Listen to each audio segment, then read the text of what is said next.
कक्षा 12 हिंदी साहित्य की पाठ्य पुस्तक अंतरा के गद्य खंड के पाठ जहां कोई वापसी नहीं के सारांश को समझेंगे।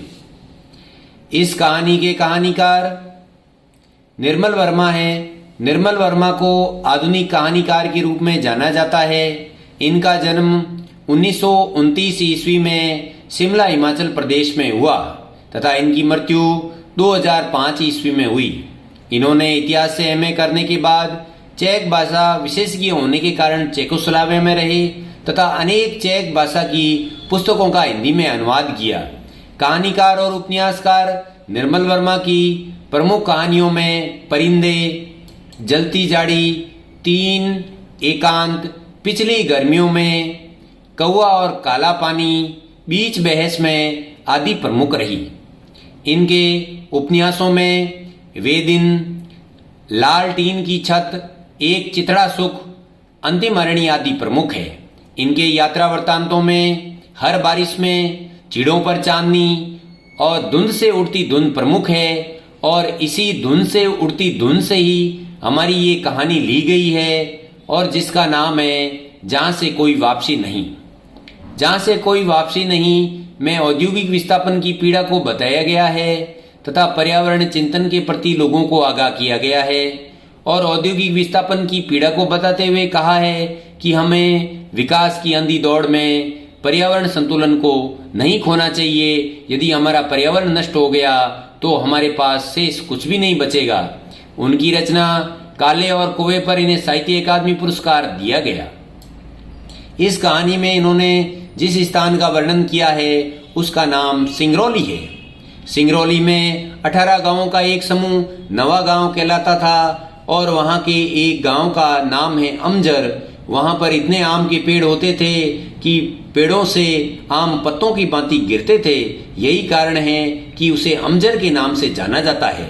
परंतु इस क्षेत्र में जब से अमरोली प्रोजेक्ट आया है यहाँ के आम के पेड़ सूख चुके हैं और चारों ओर कंक्रीट का समूह दिखाई दे रहा है और जो लोग सदियों से इस क्षेत्र की प्राकृतिक संपदा से अपना जीवन यापन कर रहे थे आज उनका जीवन संकट में है और उन्हें स्थायी विस्थापन की पीड़ा को झेलना पड़ेगा।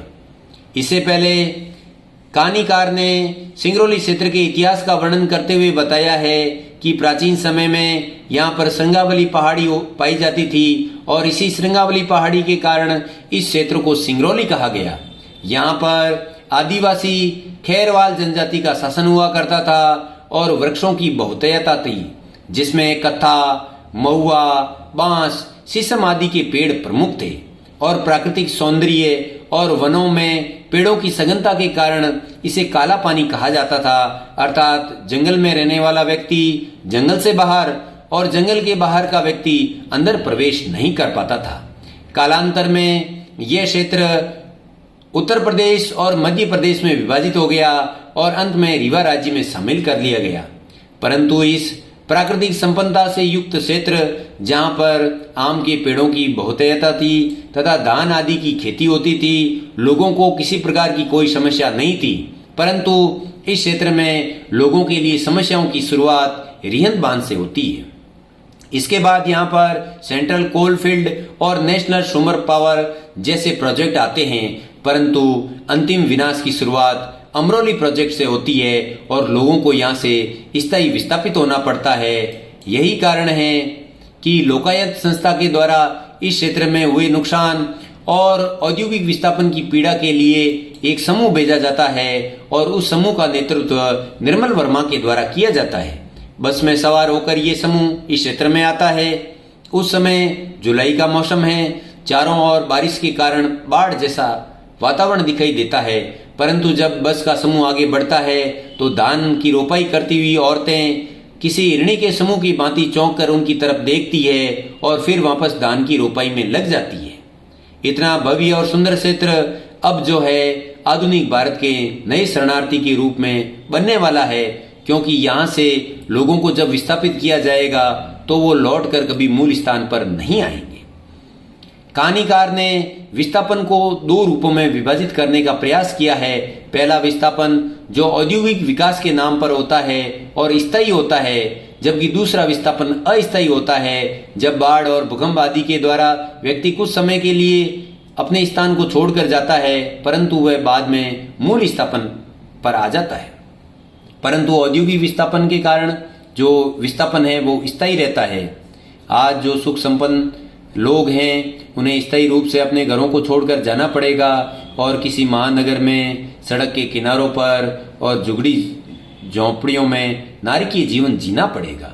स्वर्ग जैसे जीवन को नरक में बदलते हुए कभी देखकर बड़े भावुक हो जाते हैं। और शायद आने वाली पीढ़ी जब किसी गंदे नाले के किनारे पर अपना बचपन व्यतीत करेगी तो शायद उन्हें अपने प्राचीन वैभव का ज्ञान नहीं होगा, क्योंकि उनके द्वारा अब उसी झुग्गी झोंपड़ी में और गंदे वातावरण में रहने का अभ्यास हो चुका है। इसी बात को कवि ने बताया है कि भारत की जो सांस्कृतिक विरासत है वो किसी यूरोप के संग्रहालय में रहने वाली नहीं है, क्योंकि हमारी जो संस्कृति है वो समाज में और परिवारों में और गांवों में ही निवास करती है।